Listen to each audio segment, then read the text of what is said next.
Shane McMahon is reportedly released by WWE. More news when it comes to the chaos surrounding both the men's and women's Royal Rumble match this past weekend. Sami Zayn's feud with Johnny Knoxville from Jackass looks to continue. We've got the Raw ratings doing the best audience they've done since August. All this and more in today's WWE news.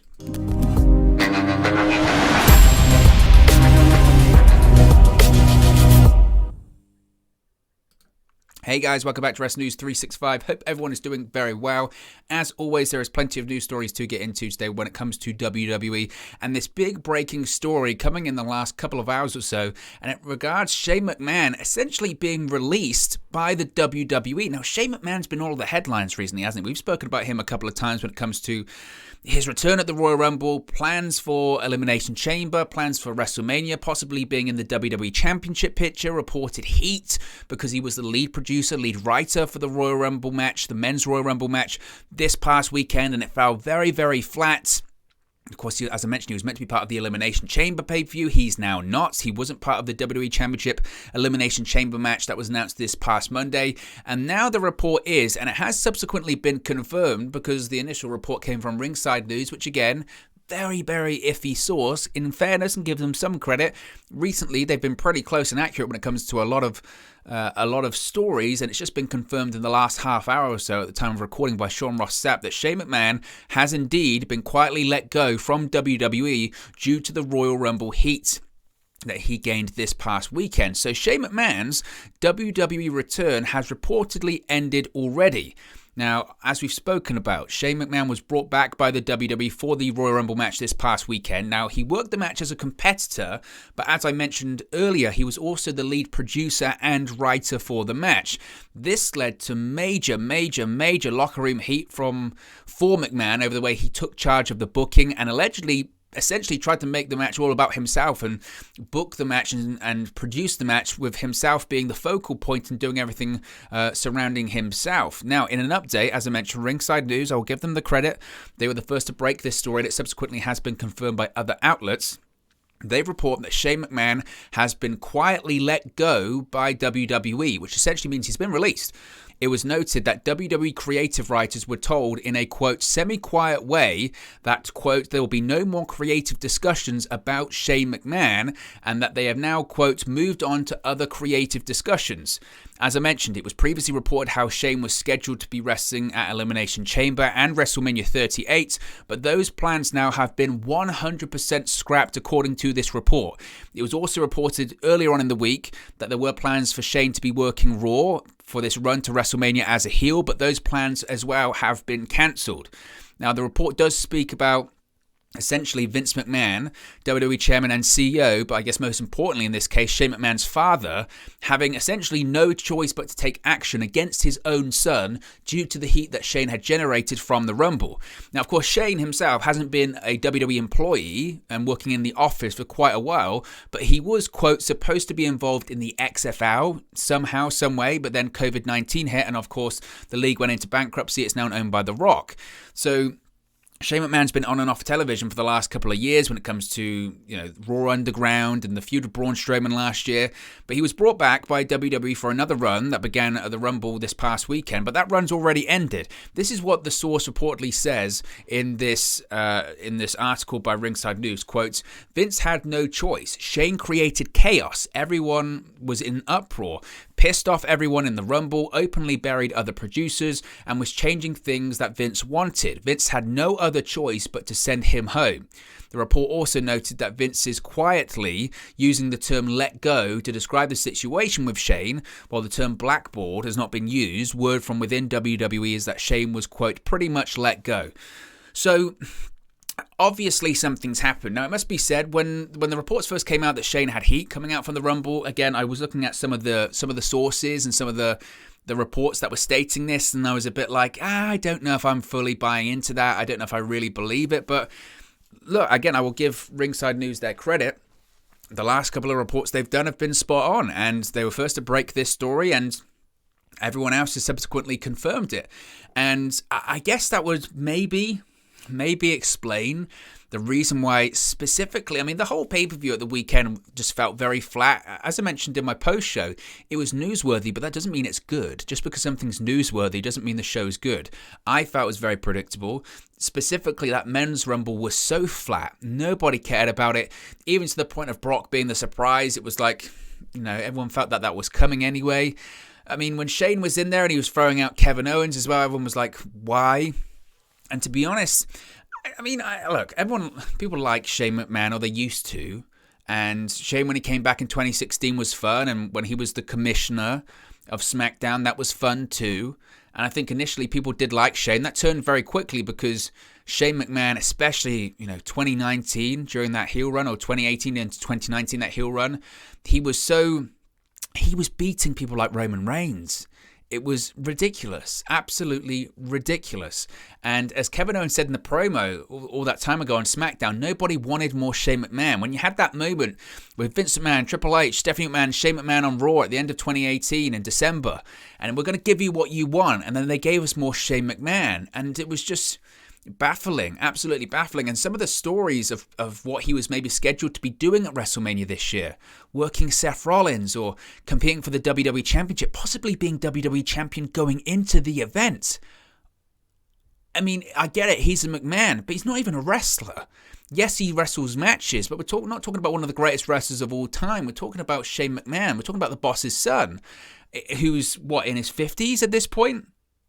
It's just, I don't know. I was completely sort of shocked by it, some of these stories, and now seeing that Shane McMahon essentially has been released by the company that's owned by his father is kind of shocking too. So it's a big story. I'm sure we'll hear more about it. I'm sure we'll hear a lot more about it, frankly, going forward.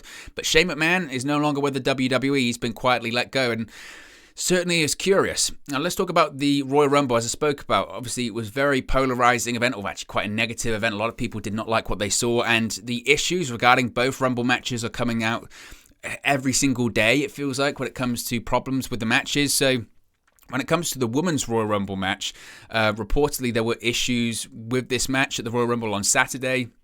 Now, we noted previously how Fit Finlay was brought in to work the Women's Rumble. Before coming in, he'd actually been working behind the scenes and actually in NXT for the past year.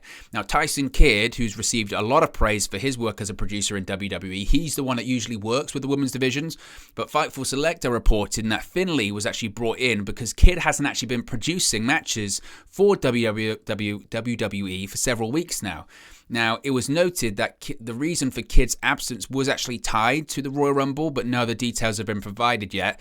Kidd's still a WWE employee, so it's not a case of like Shane McMahon where he's been quietly let go. He's still working as a producer, but his absence was certainly felt by the wrestlers on Saturday.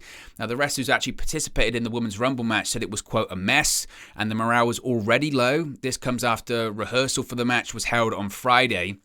Now, one talent has also noted in this report to Fightful Select that WWE should have had more main roster or contracted talents than veterans on hand for the match. Another talent described the match as, quote, complete chaos.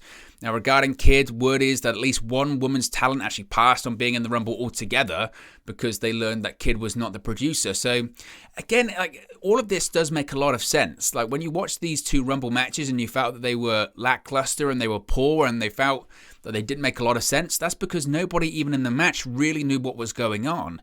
And there was chaos behind the scenes. And every time I hear these kind of stories, I just find it so ironic, really, because this is the same company that when they talk about WCW in the late 90s, certainly late 90s, sort of 99, 2000, 2001, they talk about the chaos behind the scenes, not knowing what was going on and all of this crazy stuff and bad storylines and bad ways of they were putting the matches together and people going to the ring not knowing what they're supposed to be doing or saying. Who's laughing now? Because it's the same thing. And they do this every year when it comes to WrestleMania. Every single time. They maybe have one match they know they want to do. And that is it. And everything else they just make up. And then it will get to the point where it's maybe 2 weeks out of WrestleMania and they're still trying to figure out what card they want to put on. It happens every single year. Last year, Raw, especially around WrestleMania time, was unwatchable at points. Really was. Because it made zero sense. Absolutely zero sense. And I expect it to be the same this year. There is one match they know they want to do, which is Roman Reigns versus Brock Lesnar. Apart from that, they don't have a clue. And, I mean, well, there's 2 matches this year, right? There's Roman Reigns versus Brock Lesnar, and there's Ronda Rousey versus Charlotte Flair. And I think even the latter, they might twist. They might twist or they might pivot. And even the Brock one, in fact, they'll do Brock versus Roman, but I don't know if they've really ultimately decided yet if it's going to be for the Universal title or both titles, or for the Universal and WWE title. I don't think they've decided that either, to be honest with you. Now, speaking of chaos at the Rumble, we spoke about the men's Rumble match and the chaos surrounding that, Shane McMahon being a producer, etc. Well, in a new report, it's been revealed that several changes were made behind the scenes during the day of the Rumble event, and actually several of these really affected Seth Rollins. Now, Dave Mounts has mentioned on the latest edition of Wrestling Observer Radio that WWE originally had planned for Seth to be part of the men's Rumble match. Of course, it didn't happen, but that wasn't the only change that he dealt with. Now, Rollins did actually defeat Roman Reigns at the weekend via disqualification, but the first idea was for Reigns to decisively beat Rollins. However, once the chair shots were added for the post-match beatdown, Vince McMahon personally altered the finish, and he felt the attack and defeat would be too much for Seth. Because of the beatdown, it was also decided he shouldn't be in the Rumble match, which to me, in fairness, does make sense. If you had Roman Reigns destroy Seth Rollins at the beginning of the show and then he came out, that makes zero sense, and the beatdown's far less effective.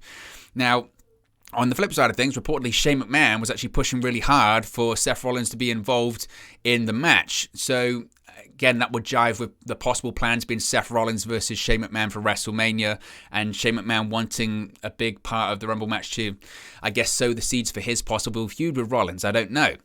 Now, the entire plan for the pay-per-view was to push both Rowan and Brock, as WWE feels like that's the biggest match of the year. Because of that, everything that happened on the show was to enhance them both. Of course, both men will be facing each other at WrestleMania 38, as I mentioned.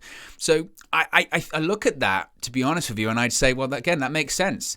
Because, as I just spoke about, the thing that they are looking for, WWE, the one thing they know they want to do at WrestleMania is Brock versus Roman. That's what they know they want to do. Everything else, they don't know. That's why it's chaos right now. That's why it's absolute chaos. Speaking of this men's Rumble match, this is how baffling all of this is. So, again, this was another report by Fightful Select talking about just the chaos involved in this match. And reportedly, so as I mentioned, Shane McMahon was the producer and he was heavily involved in this, and he particularly was the one making a lot of changes later on into the process. Now, one source noted to Fightful that even separate from Shane McMahon making all of these changes, it was the most frustrating and stressful experience of their WWE career, with things changing right up to the minute people were even going through the curtain. Fightful are even noting that specifically Vince McMahon changed the order of the men's Rumble so many times, and there are actually a few times where people were going out to the ring and not even knowing who they were eliminating. And again, I look at these stories and I say that is no different, no different to WCW in 99 or 2000 or 2001. And just at one point, you have to find a plan and stick to it. For better or for worse, you have to make your mind up and go with a plan. And WWE, I mean, look at WrestleMania last year.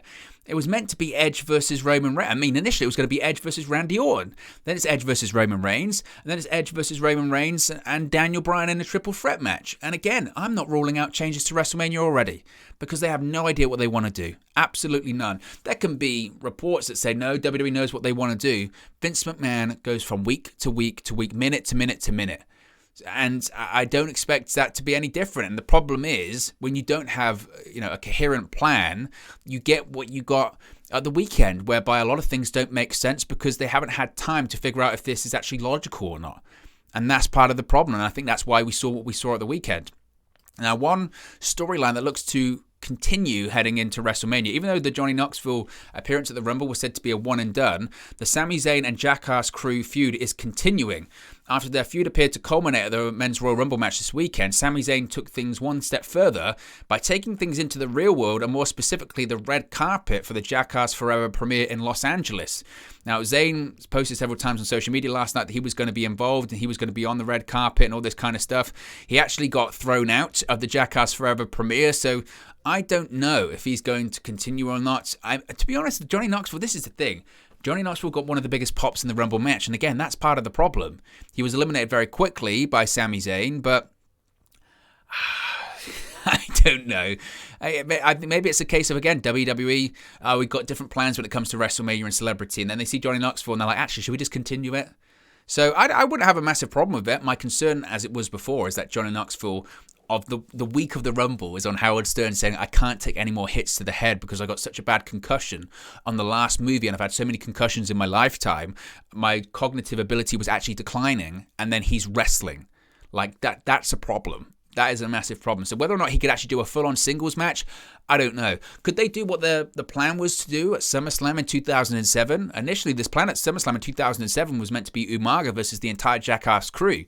Because of certain tragedies going on in WWE at the time, Jackass actually pulled out because they were worried about negative publicity. So who's to say we don't get the complete cast of Jackass versus Sami Zayn at WrestleMania?